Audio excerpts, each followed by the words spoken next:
Bonjour à tous, notre partenaire le Grand Hayat de La Manga nous reçoit aujourd'hui, nous accueille afin de réaliser le test d'un hybride que vous connaissez bien, puisqu'il s'agit de l'hybride 900 de chez Inesis, mais cette fois-ci dans sa version F2C Upgrade.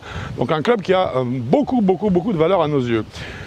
Nous retrouvons bien sûr sur ce club la tête originale conçue par Inesis. Nous avons cette fois-ci équipé ce club d'un shaft Accra, un hybride 162i en M3, ce qui correspond chez Accra en fait au flex régular.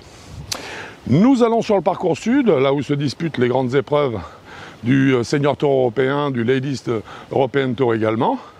Un parcours donc difficile et exigeant afin de voir jusqu'où est-ce qu'on arrive à pousser cet hybride et pour voir donc le taux de performance qu'il nous propose.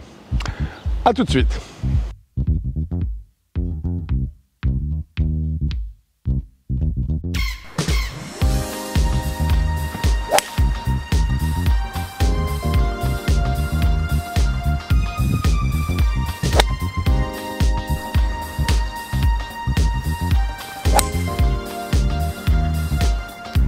Eh bien ça y est, cet hybride, ou plutôt ces hybrides, on va en parler dans une seconde, 900, donc Inesis 900, dans leur version F2C Upgrade, ils n'ont plus aucun secret pour nous. Bah non, on avait déjà fait l'original, donc là c'était pas trop dur. Voilà, donc notamment concernant la partie architecturale, de façon à avoir le plus d'informations possible, vous pouvez également, je dirais, aller visionner la vidéo que nous avons réalisée sur le modèle standard, le modèle original, puisque évidemment la conception de la tête de club reste la même. Voilà, on n'a pas touché à la tête de club. Exactement. On n'a touché que au shaft. Alors, ce sont deux hybrides, en fait, qui sont proposés dans la gamme 900, donc pour ces hybrides F2C Upgrade. Nous avons un 19 degrés et un 22 degrés. Voilà. Disponible en droitier et gaucher. Extraordinaire. Voilà.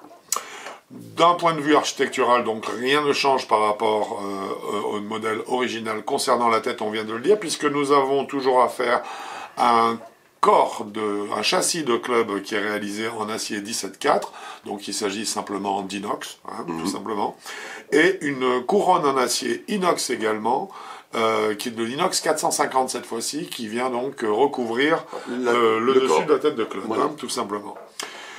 Le shaft, évidemment, sur le modèle F2C Upgrade change. Cette fois-ci, nous retombons dans notre gamme favorite, qui est la gamme des shafts Accra, exactement. Et là, d'une façon spécifique, le shaft qui est proposé est un shaft, justement, spécialement produit pour les hybrides. Il s'agit du e-hybride que vous pouvez avoir pour ces hybrides, soit en R2, ce qui correspond à du senior, c'est ce qu'on appelle du soft régular, soit en régular, soit en stiff. Les hybrides profitent d'un usinage CNC, gravage laser 3D, finish polymiroir, et surtout, plus intéressant, nous en avions déjà parlé, ce sont des hybrides qui ne possèdent pas de stries au niveau de la face du club, donc au niveau du centre de percussion, en fait, là où ça va se produire. Voilà en gros ce qu'on peut dire concernant l'architecture de ces hybrides. Et nous allons maintenant passer donc à la notation à proprement parler, une notation qu'on note pas. Voilà, donc c'est la description de voilà, c'est une description et qui va s'organiser autour de deux grands axes qui sont premièrement les qualités mécaniques du club, puis ensuite les qualités sensitives de cet hybride, donc F2C.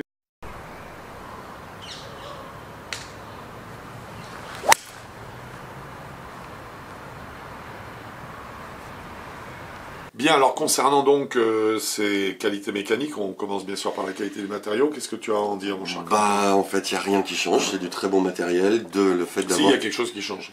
À part le shaft. Voilà. Mais là, dans la mécanique pure de la face de club, de la tête du club, il n'y a rien qui change, donc c'est très très bien. Ça n'a pas bougé, c'est toujours aussi facile, c'est toujours aussi bien poli, l'effet miroir est sympa.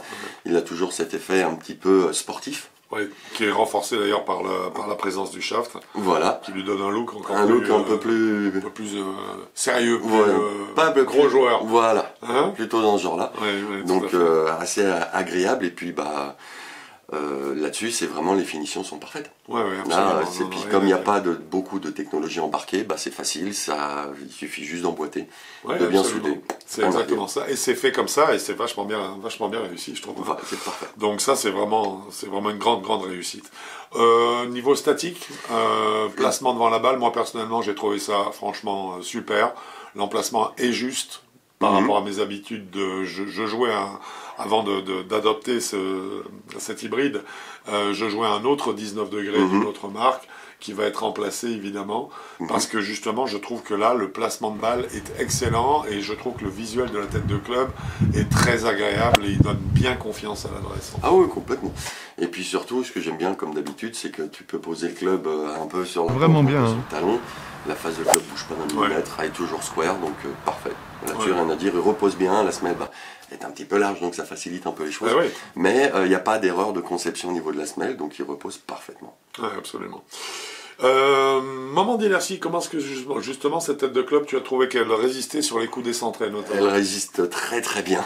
Alors oui, on peut le dire, en fait ce qu'il y a surtout, c'est qu'elle résistait déjà bien sur le modèle d'origine. Là, évidemment, c'est renforcé par le shaft. Le shaft Accra, et alors là, ça par contre, ça c'est clair que c'est un peu plus, mais fallait le trouver. Disons que là, faut vraiment, c'est même plus décentrer la balle, il faut qu'une partie de la balle soit en dehors de la tête de club pour sentir une vibration.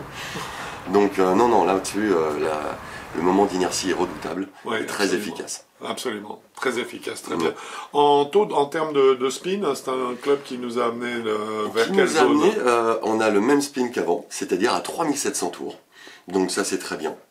Parce que ça évite que la balle grimpe trop au plafond, même si chez le standard c'est plutôt 4400 tours. C'est 4004 le standard. C'est 4004, mais eux ils ont des shafts encore différents qui fait en sorte que la balle reste encore plus basse. Donc en général ils sont un petit peu refermés. Donc, oui, alors disons que simplement là on a des shafts qu'on a choisi dans ces gammes-là de... Accra est une marque de shaft vraiment que les pros utilisent, comme ils utilisent Oban, comme ils utilisent TPT. Ce sont des marques un peu spécifiques.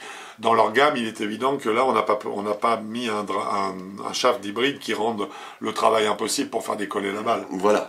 Le but du jeu, c'était quand même d'arriver à ce qu'on ait les sensations qu'on peut avoir sur des shafts du tour, mais avec une facilité de jeu qui le rende un petit peu à la portée de tous. Quand même. Voilà, exactement. Donc là, moi, j'ai trouvé ça très bien aussi. Donc le taux de spin, je dirais, oui, c'est ça. Et logique.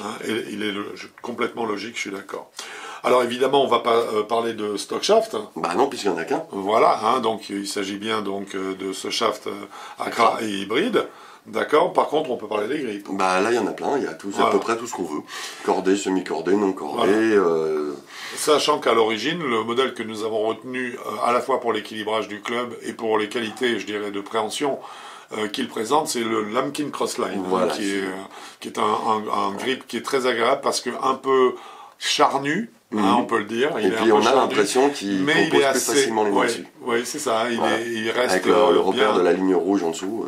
Non, la ligne rouge, c'est sur le Align. Ah, c'est le Align, pardon. Oui, là, il s'agit du Lamkin Crossline, moi que j'aime pour la quantité de matière qu'on ressent, et qui est une matière pas trop souple, mais pas trop sèche non plus. Non, puis les grips qui tiennent bien. Oui, absolument. Voilà, je crois, le tour en gros sur les qualités mécaniques de cet hybride. Et donc, on va bien sûr tout de suite passer aux qualités sensitives, les plus excitantes, bien sûr. Bien, je te propose, Quentin, de commencer par le plus important, à savoir... les trajectoires. Exact. Donc, on avait en moyenne un angle de décollage de 16,5 degrés pour le 19 degrés. Voilà, c'est là où on voit que... le shaft apporte un petit peu plus de hauteur. Il apporte un peu de confort dès le démarrage. Dès le démarrage. Exact. Et puis une hauteur de 29,9 mètres, 30. Oui, c'est ça. Voilà. Donc 30 là, mètres. Donc des trajectoires qui, dans le standard parfait, ce qui fait que les balles sont faciles à faire monter, mais elles ne montent pas au plafond et n'ont surtout pas une trajectoire de cloche. Alors voilà, ça c'est un point sur lequel il faut insister parce que la trajectoire est vraiment ce qui paraît bizarre parce que l'angle de décollage mesuré est un petit peu plus haut, mais dans la réalité visuelle, ce qu'on voit quand on frappe la balle, c'est vraiment un trait qui monte vers l'apex. C'est-à-dire qu'elle est complètement droite, cette trajectoire de balle. Ça, c'est ce que j'adore, moi, personnellement, c'est ce que je préfère. Et là, je trouve que ce modèle upgrade le fait très, très, très bien. Il le fait très bien, et puis aussi, surtout, ce que j'adore, c'est que les effets sont toujours là. Voilà, c'est-à-dire que... C'est draw, fade, on fait ce qu'on veut, donc... Parce qu'aussi, il n'y a pas de compensation dans la tête de club, et donc le club reste très neutre, très ouvert, ce qui veut dire que si vous vous mettez en configuration de balle avec un effet à droite, fade ou slice, la balle va le prendre. Hein. Tout de suite. Maintenant, si c'est simplement une question de décentrage de balle à l'impact, là on se rapproche plutôt du moment d'inertie dont on parlait tout à l'heure, qui est énorme. Qui là est très bon, il est excellent parce qu'on est sur la, je dirais, sur la tolérance du club. La tolérance du club creux. Oui, qui marche bien. Creux, qui marche super bien et qui permet de garder une canne maniable qui ouvre la voie aux effets. Hein, donc ça c'est carrément parfait. Quand on parle de trajectoire de balle, bien sûr on a également envie de parler de puissance et donc de smash factor. Ben voilà, comme on y va doucement, comme c'est bien. Bah oui. Est-ce que tu as un chiffre à nous donner? Oui, on a un chiffre, un 50 pan. Alors là c'est repan. 1,50, on est sur un hybride. Alors là j'avoue que... Bah ça frappe fort. Ben oui, parce que sur le modèle original on était déjà monté à 1,49. À 1,49, puisqu'on a visionné la vidéo d'origine avant de tourner celle-ci. 1,49 c'était déjà très impressionnant. Et vraiment. Puis là, 1,50, bon, à 0,01 près. Incroyable, 1,50 avec un hybride, j'avoue que je crois l'avoir réalisé et j'étais moi-même surpris. Hein. Oui, ah ouais, ça c'était propre. Voilà. Et puis la distance qui vient avec, hein, tout de suite. Oui, puisqu'on était avec en plus une vitesse modérée, puisqu'on était aux alentours de 90 miles, à peine, me semble-t-il, à peine, je crois que c'était même 87 ou 88 miles, et on avait des carrés qui dépassaient 200 mètres. Ah, largement. Voilà, donc c'était du 205, 207 mètres. 210, 215 mètres. Hein, moi, j'y suis pas arrivé 215. Sur 215 le data retenu, en tout cas, c'était... Oui, sur le data retenu, ah oui, 210. Oui, 210. À la retombée, bien sûr, puisque au carré, hein, parce que voilà. On parle pas de rôle, la rôle c'est un calcul. Donc effectivement, avec le smash factor d'1,50, on l'a vérifié, effectivement le club est d'une grande puissance. Mais ça va pas nous empêcher de parler du chapitre suivant, qui est sa maniabilité. Eh oui. Et là, je trouve que là, les planètes s'alignent quand on swing, parce qu'il est tellement facile. Là, l'équilibrage est parfait. Ouais. Là, donc, nous, on a testé en 80 grammes. Ouais. Il est en 60 et en 40 pour le régular et régular soft. Exact. Mais c'est vraiment, on a l'impression que le shaft là, est là pour nous aider à swinger. Ouais. Le club en entier, et on sent vraiment tout le club tourner autour de soi et qui ne demande qu'à partir. Donc il y a une richesse de sensations, je trouve. Ah derrière, oui. C'est feu d'artifice, quoi. Là, c'est jackpot. Le fait d'avoir une tête en acier, sans artifice à l'intérieur, tout de suite, ça, non seulement c'est super génial, le shaft qui tient bien, et derrière, ça fait remonter aussi le feedback qui est assez extraordinaire, comme à l'origine, puisque ça, c'est aussi lié à la tête de club. Là, sur le feedback, moi j'adore, et aussi le son. Oui, il a un très bon son, ça claque, c'est très bien. Ça claque, mais pas trop, c'est pas assourdissant. Non. Je suis assez d'accord, hein, au niveau sonore, c'est très agréable.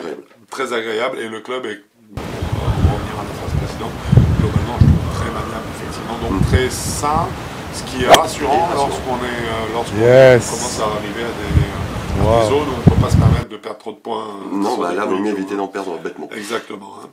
Donc un feedback, c'est vrai, qui est excellent. Là, le manche, il participe beaucoup. Il participe aussi, mais on sait tout de suite où on a tapé la balle au millimètre près. Hein. Voilà, parce que sur ce shaft-là aussi, quand même, je reviens sur cette histoire de shaft, on a le même principe. Voilà, on a le même principe que sur le shaft qui est le même. Le tout dernier, donc le tout dernier shaft d'Accra qui vient de sortir au mois de mai, c'est qu'en fait ce sont des shafts où il y a beaucoup plus de matière que dans les shafts du commerce habituel, je dirais, les grandes marques. Ce sont des shafts où il y a beaucoup moins de résine et beaucoup plus de matière noble. La matière noble, c'est ce qui produit les sensations. C'est la fibre de carbone, ça va être la fibre de métal qui est mise aussi à l'intérieur de la fibre de carbone, ça peut être la vapeur d'aluminium, ça peut être... Il y a beaucoup de composantes qui entrent en ligne de compte. Et là, en fait, on en a plus. Donc ça veut dire qu'on a plus de stabilité parce que cette matière fait son travail, mais aussi elle produit beaucoup plus de sensations. C'est ce qui fait aussi vraiment la caractéristique de ces hybrides notamment. Hein. Feedback, on en a parlé. Est-ce que sensation générale alors Sensation générale, c'est un hybride qui vraiment où les planètes s'alignent tellement les poids sont bien répartis. Oui, on n'a aucune... on fait son swing à soi et puis ça part. En gros, c'est ça. Après, il faut que le swing soit un peu stabilisé quand même. Voilà, oui, clairement. Voilà. On est dans la série 900. On est dans la série 900, donc c'est quand même, faut avoir un swing qui est stabilisé. Ouais. Mais je pense que ça ira à tout le monde. On n'a pas besoin. Il nous contraint pas un peu dans notre swing. Au contraire, il nous demande quasiment de libérer notre swing, donc de se laisser aller. On swing et puis la balle part direct. Ouais. Voilà. Donc là-dessus, moi, c'est rassurant. Absolument et d'accord. agréable. Alors, écoute, du coup, ça met un petit peu un terme à ce verdict. Je vais juste te poser une question. Coup de cœur ou pas coup Oui. de cœur? Bah oui. Alors, moi aussi. Moi aussi, parce qu'en fait, pour être très très honnête, je n'avais pas encore décidé de changer ce qu'il y avait dans mon sac. Oui, tant que j'étais pas certain de la qualité de ce que je reprenais. Là, il n'y a pas de doute, c'est dans mon sac. Voilà. Donc, coup de cœur également. Pour quelle gamme de joueurs voyons-nous ce club? Comme on a besoin d'un swing un peu stable, c'est pour les 0,18. Exactement. Forcément. 0,18 parce qu'on a aussi une pénétration quand même assez directe de la balle en l'air. Ça peut. Et puis il est un peu petit, il n'est pas là pour. On cherche pas un volume colossal sur Non. ces têtes de club là. Elles doivent être capables de se glisser dans les petits roughs. Elles doivent être capables d'être maniables. Donc les effets aussi sont là. Donc aucun doute, la gamme c'est 0,18. 0,18. Ces hybrides donc ont également un prix qui est de 330 €. Mais c'est Pièce. formidable. Voilà. 330 € l'hybride. Mon cher Quentin, je pense que nous en avons fait le tour. Oui, j'espère bien. Un tour agréable. Écoute, on se revoit bientôt sur un parcours de golf, je suppose. Oui, sinon c'est sur vigolf.com. On fait comme ça. Bon golf à vous. Au revoir.